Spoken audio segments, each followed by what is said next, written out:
New York City in the 19th century was a place of remarkable contrasts. Grand mansions stood not far from crumbling slums. Horse-drawn carriages rolled past barefoot street urchins. Merchant wealth expanded alongside desperate poverty. It was the century where New York became not just a city, but the city, the beating heart of American ambition. But in those dark alleys, far from the sparkling avenues of the wealthy, something else was growing: gangs. Fierce, local, street-born groups that ruled neighborhoods by violence, loyalty, and sheer force of desperation. These were more than thugs. They were folk legends of the underworld. They shaped politics, terrified citizens, and turned neighborhoods like the infamous Five Points into battlefields. From Irish immigrant boys organizing in gin houses to clashes that required the National Guard to suppress, the gangs of 19th century New York became part of the city's DNA.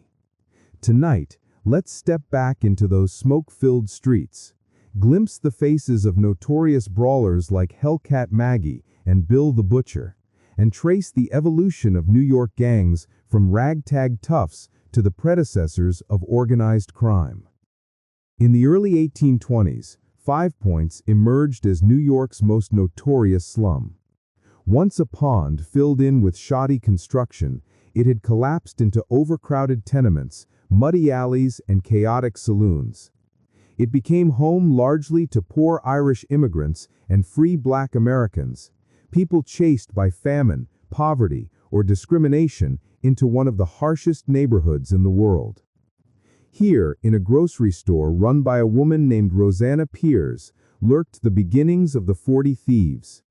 Pierce sold vegetables up front, but in the back, she poured gin strong enough to numb most sorrows. That back room became the meeting ground of New York's first formally organized gang. Mostly young Irish immigrants, the 40 Thieves began as pickpockets, hustlers, and petty criminals. By the mid-1820s, they'd organized themselves into an early underworld fraternity, with Edward Coleman, an Irish tough, as their leader. Legend says Coleman required members to deliver regular tributes of stolen goods or risk expulsion.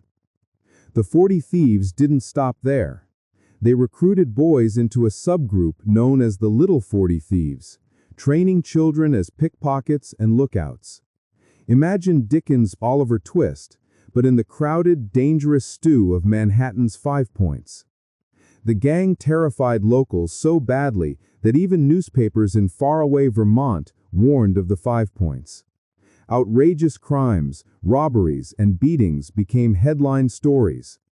In a grim twist, Coleman himself murdered his wife during a drunken rage in 1838, becoming the first man hanged at the notorious Tombs prison.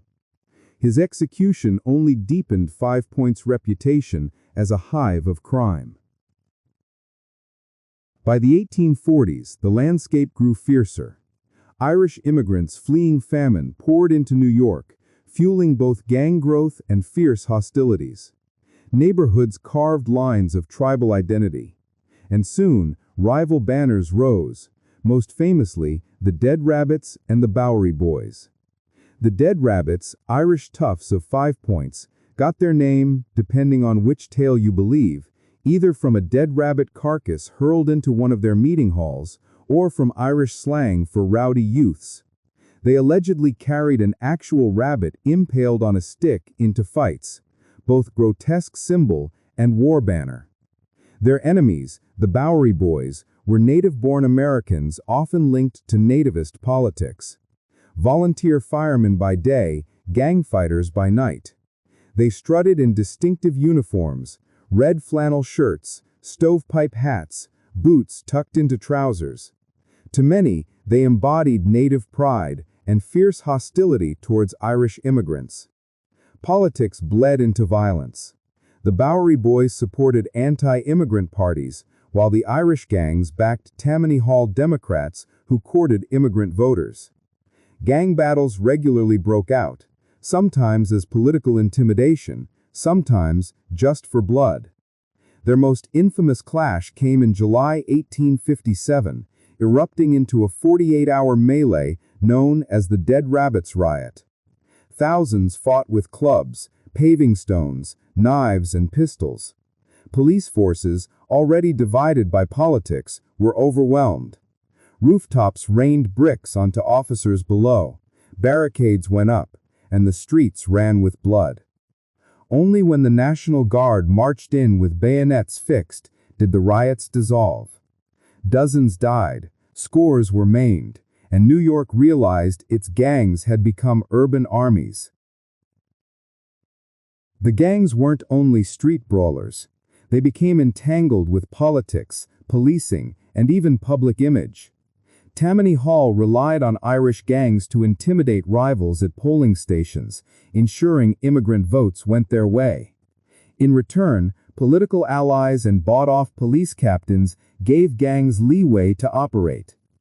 Gang leaders doubled as political organizers, and election days often became bloodied parades of intimidation. And gangs craved a twisted honor. After the Dead Rabbits riot, the gang paid to publish a letter in the New York Times claiming they weren't thieves at all, merely fighters defending their honor. Even criminals wanted decent branding, it seems. Meanwhile, individuals stood out with frightening theatrics. Women like Hellcat Maggie, who filed her teeth into points and wore brass claws in barroom brawls. Or Dandy John Dolan, notorious for boots rigged with hidden blades. Some gangs even kept price lists for services. $2 to punch a nose, $15 to chew off an ear, $100 to do the big job. Violence wasn't random, it was marketed. After the Civil War, New York's gangs didn't vanish, they evolved. The Wyos of the 1870s-80s rose to dominate Lower Manhattan. Their trademark whistle, Wyo Wyo, gave them a name and became street slang for danger. The Wyos were more structured, a bridge between chaotic street gangs and organized crime. They ran dance halls and saloons, shook down shopkeepers, collected protection money, and rented their muscle to crooked politicians. At night, they robbed, brawled, and killed. Individual members grew infamous for shocking brutality. John Dolan with his eye-gouging tool. Piker Ryan supposedly carrying a menu for prices for beatings and murders. By the 1880s, the Wyos were so feared that entire districts were virtually off-limits to regular citizens. Their downfall came in 1884 when Danny Driscoll was executed for murdering a woman. Public disgust allowed police to finally crush the Wyos, scattering their remnants. Of course, new gangs soon filled the void. Life in Five Points and Hell's Kitchen slums gave gangs both purpose and identity. Young men, often teenagers, grew up in overcrowded, filthy tenements. Work was scarce. Discrimination for Irish, Italian, and Jewish immigrants meant opportunities were limited. Gang life offered power, camaraderie, and income, even if it was violent, short-lived, and brutal. Headquarters were usually saloons doubling as gang halls. There, leaders gave orders, loot was divided, and fights were planned. Culture mattered. Gangs dressed stylishly or carried trademark weapons. Nicknames like Smoke Morrissey or Bill the Butcher gave them legendary presence. To many slum dwellers, gangs even looked like neighborhood defenders. They fought against rival ethnic groups or against outsiders. And while they terrified as often as they protected, they represented a dark form of belonging in a city that gave them none. By the 1890s, gangs like Paul Kelly's Five Points Gang and Monk Eastman's Jewish-dominated crew transformed New York's underworld into something new. Large, army-sized criminal organizations. Kelly recruited more than 1,500 members, mixing Irish and Italian youths, focusing not just on brawling, but on maintaining vice rings, brothels, and gambling dens. His rival, Monk Eastman, built an equally huge force of Jewish gangsters. When their turf conflicts exploded, New York saw shootouts of a scale never witnessed before. Gunfights under the elevated railway. Whole avenues turned into battlegrounds. This was the dawn of modern, organized crime. In their ranks, young toughs like Al Capone and Luciano first cut their teeth before carrying gangland traditions into the 20th century. The story of New York's 19th century gangs is one of poverty turned into power, of chaos shaping order, of city streets soaked in both fear and folklore. They began as slum kids stealing loaves of bread and ended as organized criminals whose descendants shaped America's underworld. These gangs forced New York to modernize its police force and grapple with the realities of immigration, class tension, and corruption.